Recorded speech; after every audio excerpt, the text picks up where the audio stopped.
Hello everybody and welcome back to the Shakedown. This is the Shakedown Breakdown, where today's topic is ADHD, mental health, and MLMs.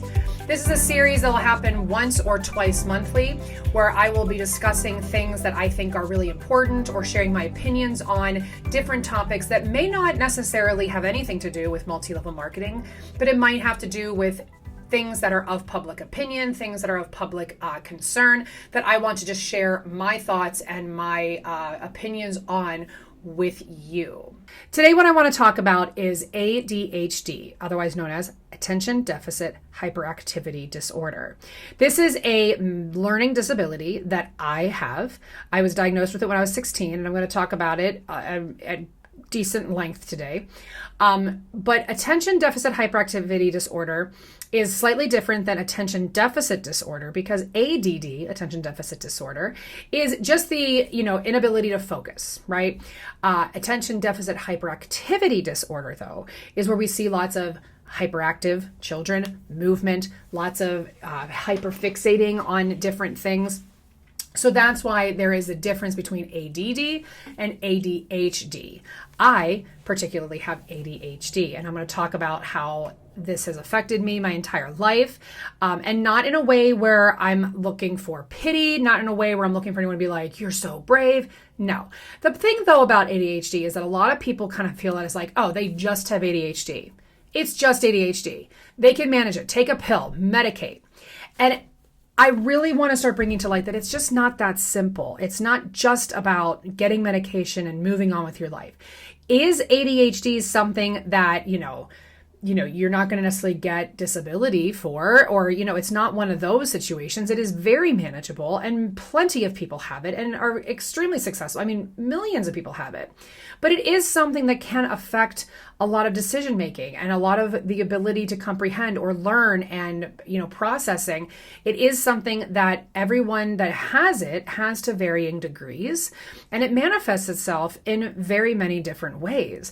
So I wanted to talk about the way that it manifests in myself, because as I have been, raising my son, who was recently diagnosed with ADHD, I am realizing head on the aspects of my learning disability that I have not fully managed yet, that I've not really gotten a handle on. And I'm 36 years old and realizing that I still have a lot of work to do in managing my ADHD symptoms. So if you're new to even talking about ADHD, you might be saying, okay, well, really, what is it, right? So ADHD is one of the most common mental disorders. I'm going to call it a learning disability, but, according to psychiatry.org, they're calling it a mental disorder.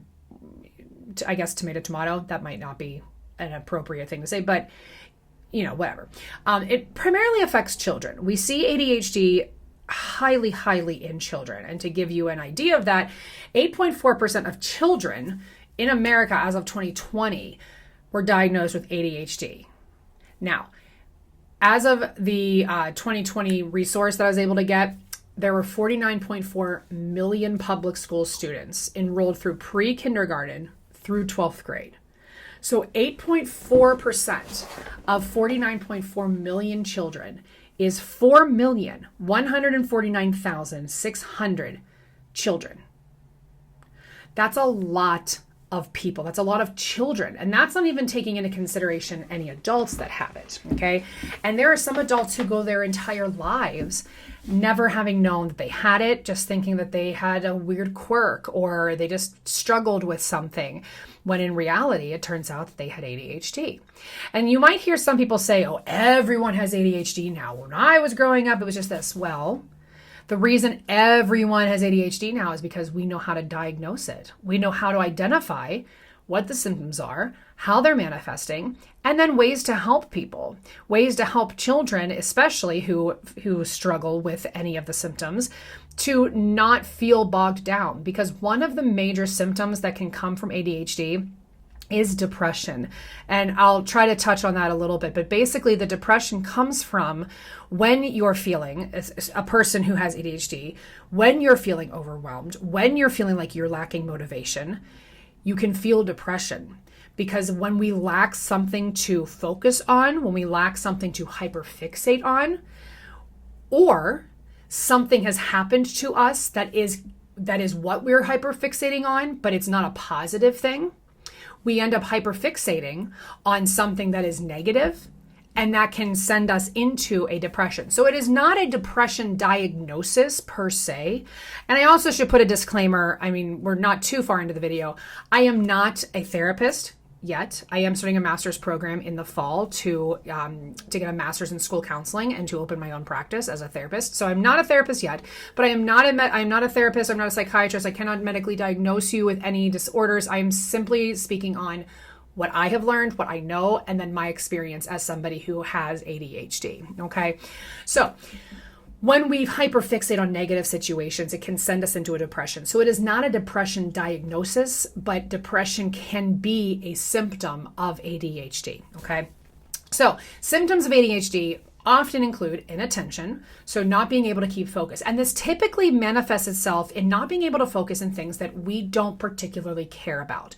So for me, as a student, when I was in school, if it wasn't music, if it wasn't theater, if it wasn't in some way dramatic and entertaining, I didn't care about it.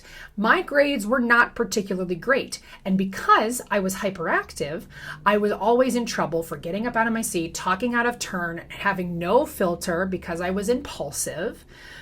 But once I was diagnosed and got on some medication that helped, that all changed. And I was able to find the things in science and math that I was like, okay, I might enjoy this because now I can focus. Now I have medication helping me focus on this. The medication was really, really important for me to be able to honestly graduate high school. And then one of the last major symptoms of it is impulsivity. So that's hasty acts that occur in the moment without thought. This right here, impulsivity, is my biggest symptom of ADHD.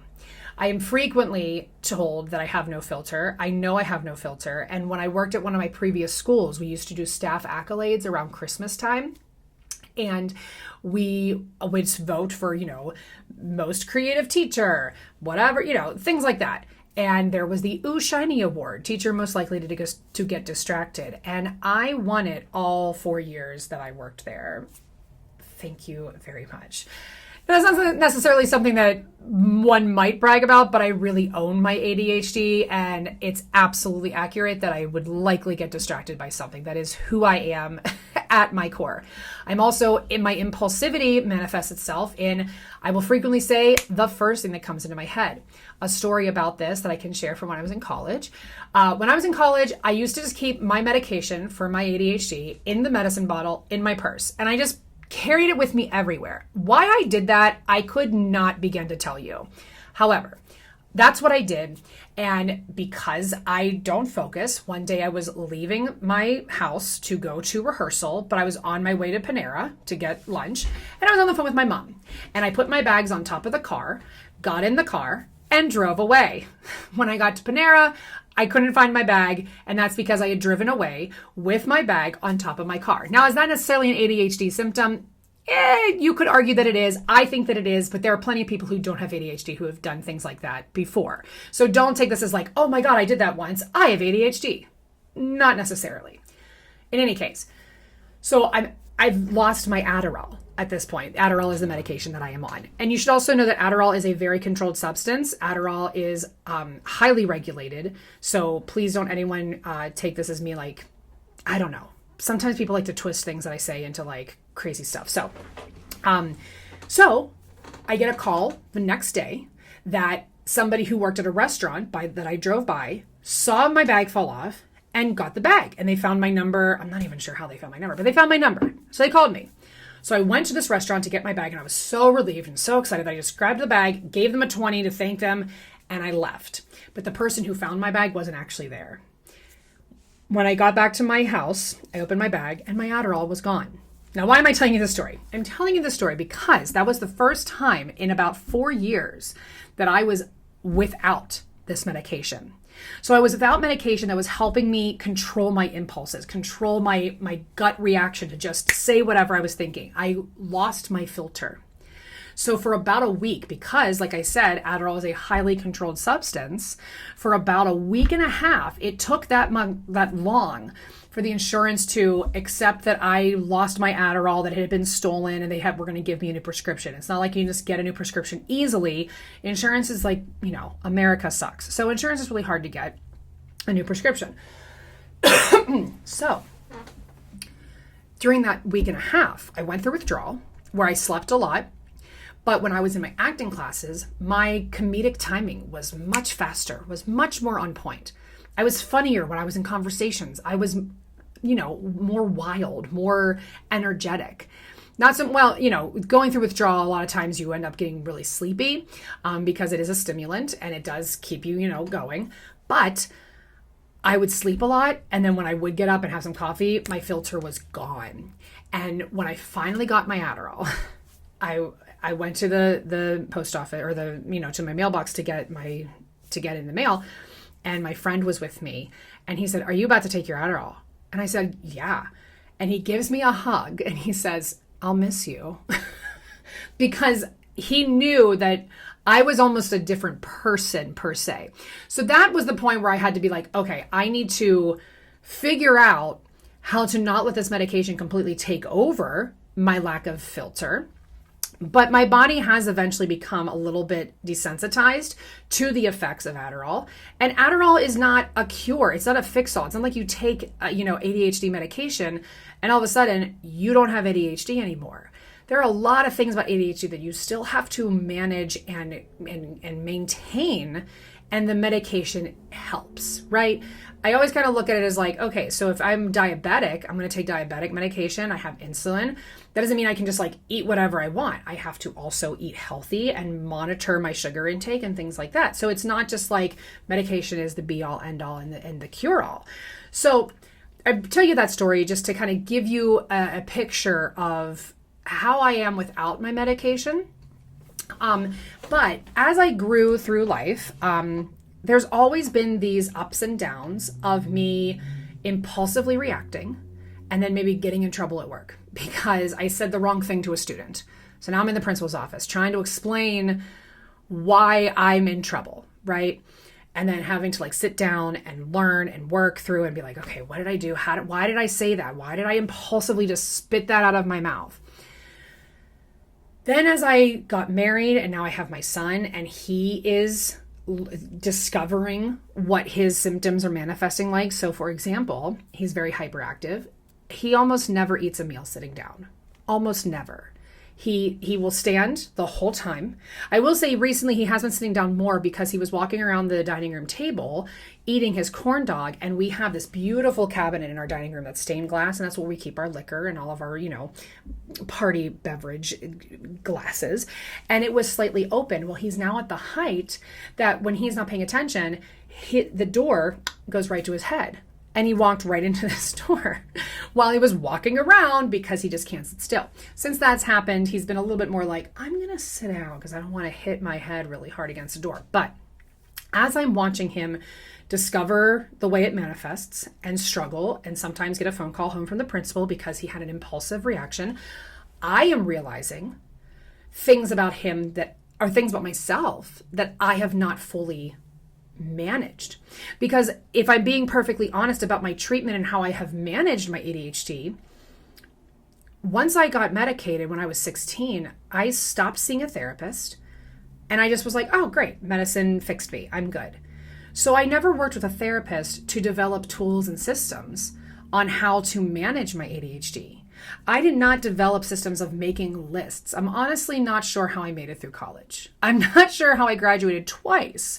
Well, my second time I was more an adult and more grounded as a human being, but I'm not sure how I made it through college and got things in on time, considering how completely unorganized I can be and how overwhelmed I can get when I have too much on my plate.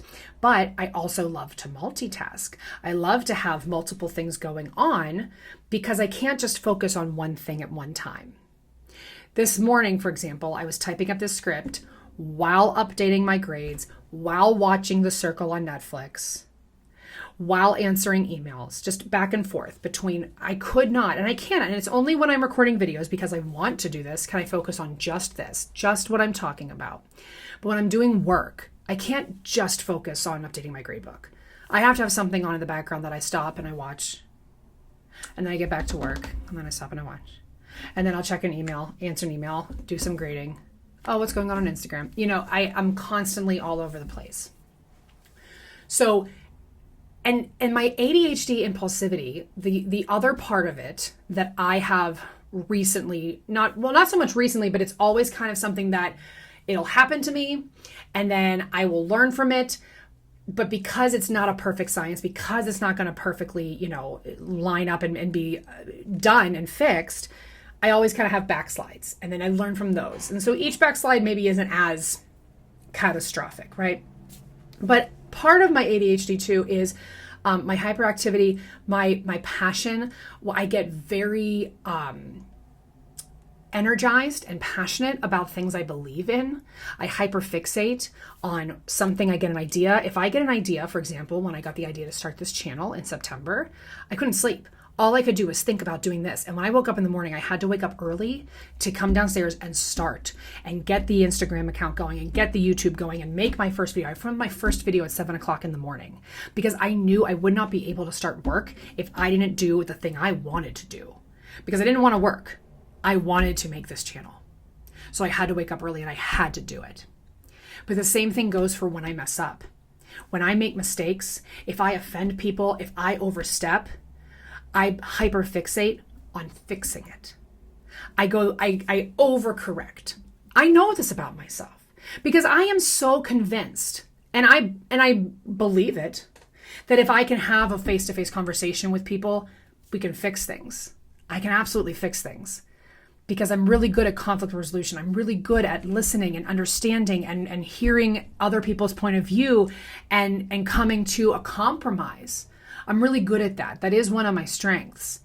But when I'm not presented with that opportunity, I will hyperfixate and obsess over trying to get that meeting, which can be overwhelming.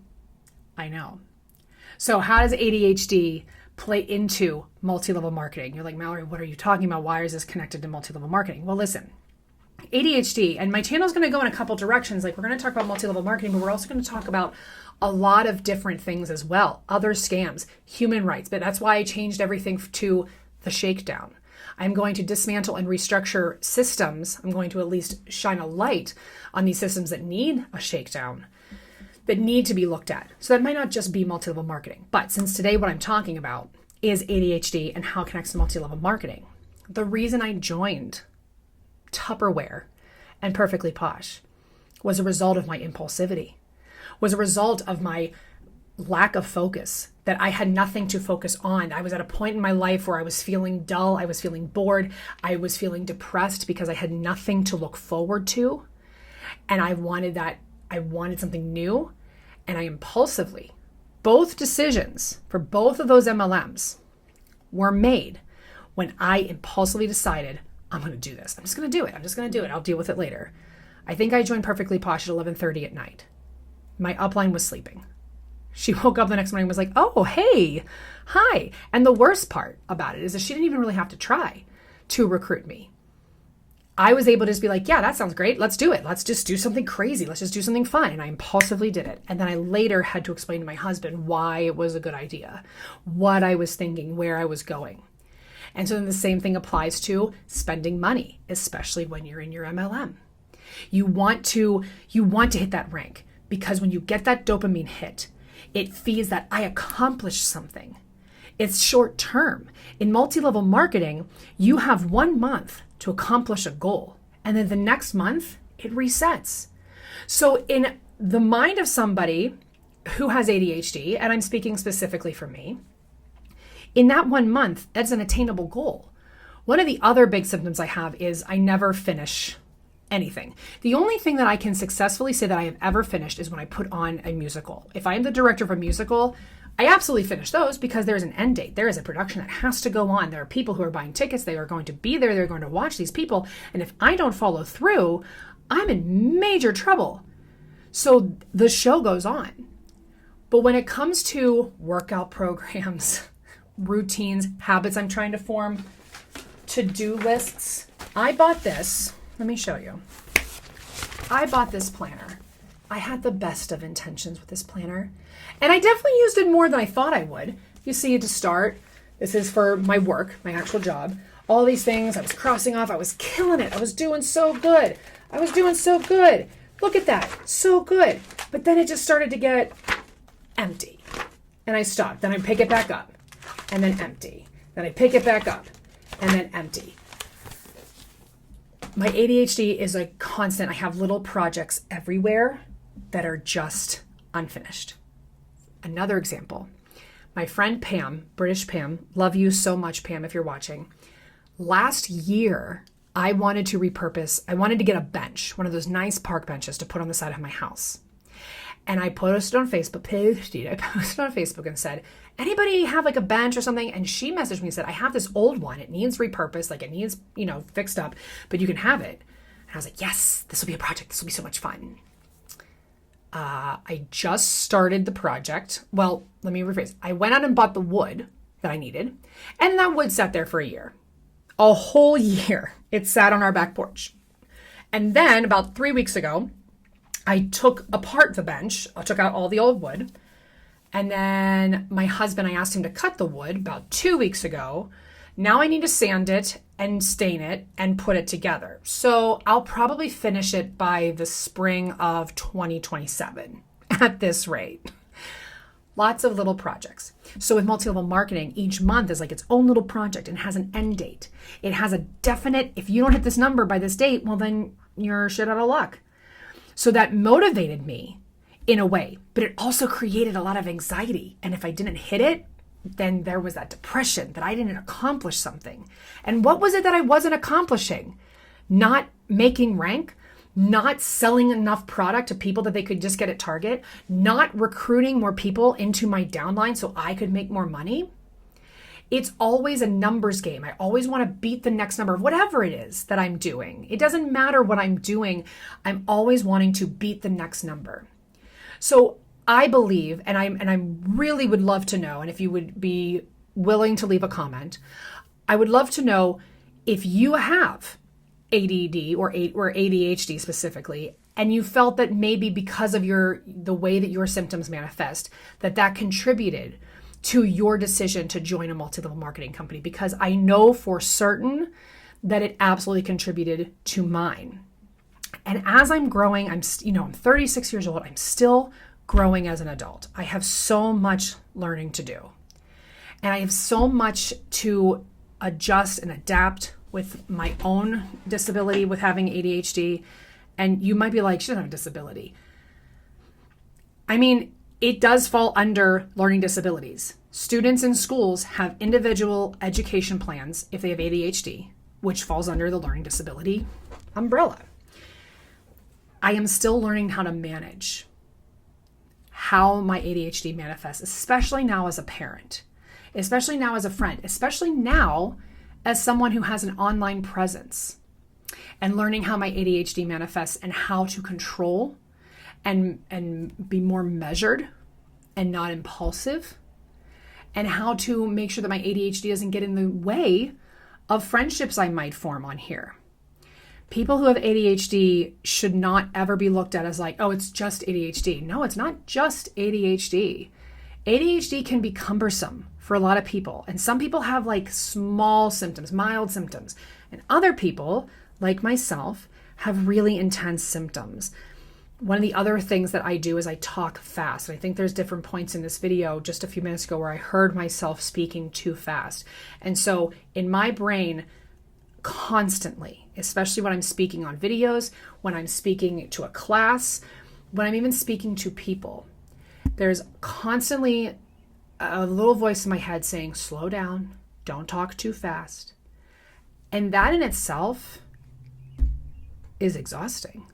It's exhausting to constantly have to regulate the speed in which you talk, to regulate your thoughts, to stop yourself mid-sentence to say, is this something I should be saying right now? Because sometimes the things that come out of my mouth without the filter are funny and on point, and they're great. And those are those are hits. Those are home runs. And sometimes the things that come out of my mouth are not funny or inappropriate or offensive or hurtful, and they're major foul balls. And then I have to make right for them because I know in my heart I didn't mean what I said. Everybody has thoughts that they're like, oh, I would never say that. Why did I think that? Why did I think that? It happens to all of us. But sometimes I just say what I think, even if I don't believe it. I think we all have that experience, right? At some point or another. So in any case, my whole point of this video is I wanted to share my experience of being an adult who still manages with ADHD. I am still medicated and I have no intentions of getting off of medication anytime soon. An adult who manages with ADHD, how those symptoms manifest, how I learn and deal with them and grow through them, and also how I believe that disability, that syndrome, that mental disorder affected my decision-making in joining a cult, a multi-level marketing company. So please, if you have a story to share about how you feel that your learning disability, ADHD, whatever it is that you might have, affected your decision-making on joining a cult, that you felt you were easily influenced and because of ADHD or something else, it was easier to hook you, please share that with me in the comments if you'd like, or you can email me at theshakedown412@gmail.com. And I would love to hear your story. And with your permission, I'd be happy to share it as well so that other people know that they're not alone in struggling with ADHD and how we manage it. So I always like to say at the end of all my videos, through kindness, education, empathy, and patience, we create a lasting movement. I believe that if we all keep calm, we can make real and lasting change here. Thank you so much for being here, and I'll see you next time on The Shakedown. Bye.